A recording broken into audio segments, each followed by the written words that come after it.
bioprotection peut avoir des conséquences sur la fermentation alcoolique. Premièrement, il peut y avoir une incompatibilité entre la levure de bioprotection et la levure de fermentation.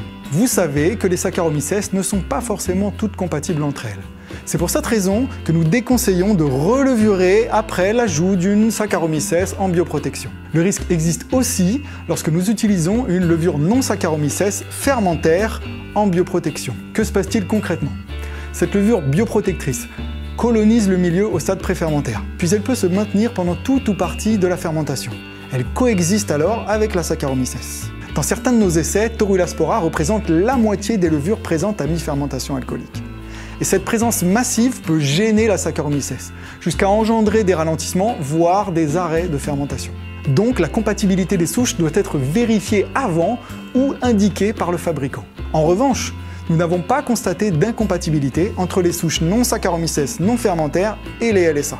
Deuxièmement, il peut y avoir des problèmes de manque d'azote pendant la fermentation.